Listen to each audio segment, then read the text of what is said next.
नमस्कार दोस्तों, आपका अपना channel Jagannath civil service history पर आपका स्वागत है।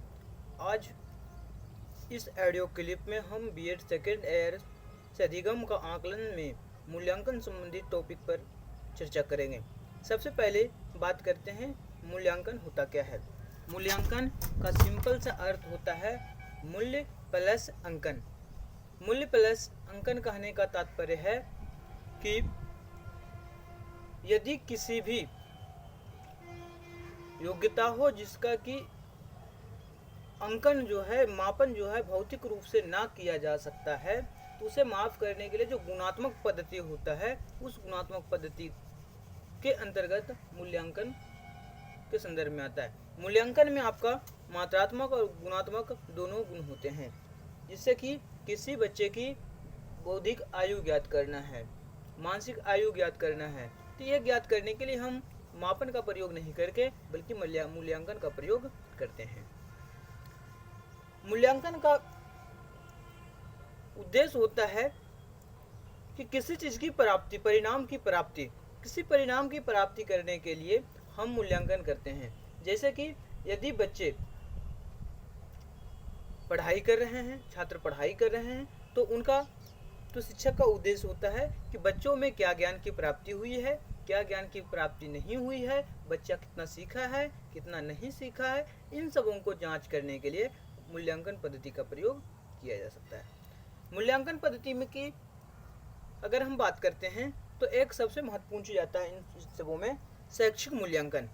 शैक्षिक मूल्यांकन क्या होता है कि इसके अंतर्गत, इस मूल्यांकन के अंतर्गत हम शिक्षण पद्धति, पाठ्य पुस्तक और अन्य शैक्षणिक साधनों का जांच करते हैं। सबसे पहली बात आती है कि ये शिक्षण पद्धति क्या होता है। शिक्षण पद्धति कहने का मतलब हुआ कि किस मेथड से, किस तरीके से छात्रों को पढ़ाया जा रहा है। क्या वो आगमन विधि है, क्या वो निगमन विधि है, क्या औपचारिक है, अनौपचारिक है, विश्लेषणात्मक है या संश्लेषणात्मक है। इन सबों के विषय में हम लोग अध्ययन करते हैं। इसी विधि से हम लोग अध्यापन कराने का कार्य करते हैं और देखते हैं कि बच्चों में कितना प्रगति हुई है। इसके साथ साथ इसमें आता है पाठ्य पुस्तक। पाठ्य पुस्तक के अंतर्गत देखा जाता है कि आज का जो पाठ्य पुस्तक है, जिस पाठ्य पुस्तक का हम प्रयोग कर रहे हैं, वो आज के समय में प्रासंगिकता इसकी कितनी है, कितना इसके अंतर्गत आज की महत्वपूर्ण है, क्या ये व्यवसायिक के रूप में महत्वपूर्ण भागीदार होता है या नहीं। साथ ही साथ जब हम शिक्षण प्रदान करते हैं तो उसमें सबसे महत्वपूर्ण चीज आता है शैक्षणिक साधन। शैक्षणिक साधन, टीचिंग इंस्ट्रूमेंट। शैक्षिक साधन में सबसे पहले देखा जाता है क्या ये जो हम बच्चों को प्रदान कर रहे हैं शिक्षा, उसमें किन किन चीज़ों की आवश्यकता हो रही है। जैसे कि यदि कोई शिक्षक भूगोल को विषय को पढ़ा रहा हो तो उसमें यह देखा जाता है कि जी शिक्षक के पास मैप है या नहीं, ग्लोब है या नहीं, चार्ट पेपर का प्रयोग किया है या नहीं, इत्यादि इत्यादि चीज़ों को हम लोग देखते हैं। इसी के आधार पर शैक्षिक मूल्यांकन के आधार पर ही कहा जाता है कि हमारे एक कमीशन थी, कोठारी आयोग 1964, उन्होंने कहा कि शिक्षा मूल्यांकन, शैक्षिक मूल्यांकन जो है एक निरंतर चलने वाली प्रक्रिया है जो कि संपूर्ण शिक्षा प्रणाली का एक अभिन्न अंग है। यानी कि शिक्षा प्रणाली में क्या सफलताएं मिली है, क्या सफलताएं नहीं मिली है, इस सब को जांच करने के लिए मूल्यांकन के प्रयोग हम लोग करते हैं।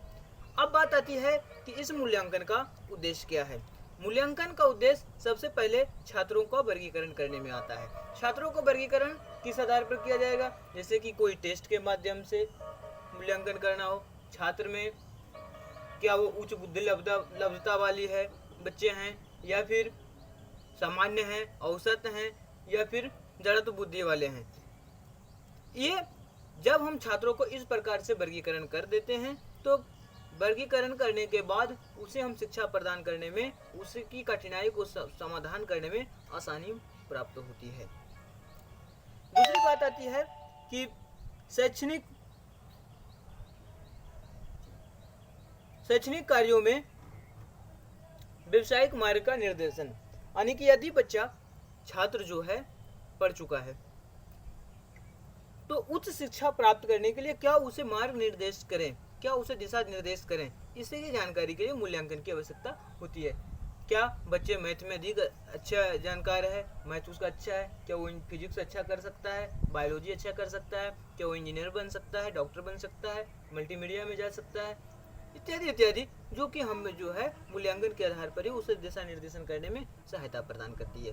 तीसरी बात आती है कि मूल्यांकन के माध्यम से ही पाठ्यक्रम में उचित संशोधन किया जा सकता है। जैसे कि अभी हाल में एक सूचना आई है कि 2005 के बाद जो अभी तक पाठ्यक्रम में संशोधन नहीं किया गया था, पाठ्यक्रम में बदलाव किया जाएगा। इसका सिंपल सा मतलब है कि कुछ डाटा या आंकड़ा जो है पुराना हो जाते हैं।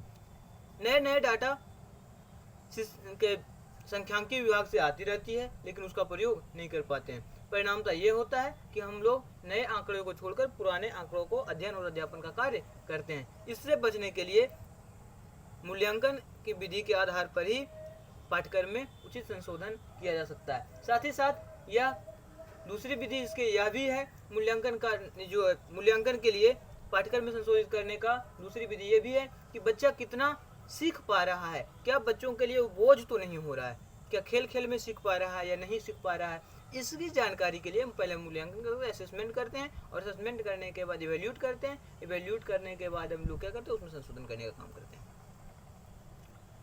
दूसरा अगला पॉइंट है अधिगम की मात्रा ज्ञात करने में। अधिगम की मात्रा ज्ञात करने का सिंपल सा मतलब है कि बच्चा कितना सीख पा रहा है।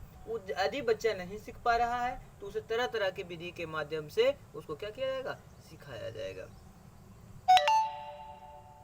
इसके बाद एक बात आती है शिक्षक की कुशलता एवं सफलता का मापन। मूल्यांकन के माध्यम से जब छात्रों का मूल्यांकन किया जाता है उसके माध्यम से ये पता चलता है कि टीचर में कितना स्किल है, शिक्षक कितना आप बच्चों को दे पा रहे हैं, क्या इससे कितनी सफलता प्राप्त हुई है, इन सबों को भी हम लोग मेजरमेंट कर लेते हैं। जैसे कि यदि कोई शिक्षक बार बार निगमन विधि से बच्चों को पढ़ाया जा रहा है या शिक्षक केंद्रित विधि से बच्चों को पढ़ाया जा रहा है, बच्चा को बोझ लग रहा है, बोझ सा भारी महसूस हो रहा है, उस सिचुएशन में बच्चा सीख नहीं पाता है। परिणामतः क्या शिक्षक को उसकी कुशलता को बदलना पड़ेगा, उसकी रणनीति को बदलना पड़ेगा, उसके स्किल्स को चेंजिंग करने पड़ेंगे। इसके साथ साथ मूल्यांकन का उद्देश्य क्या है कि ये इंस्ट्रक्शन, एक्टिविटीज और प्लानिंग में विशेष महत्व प्रदान करता है।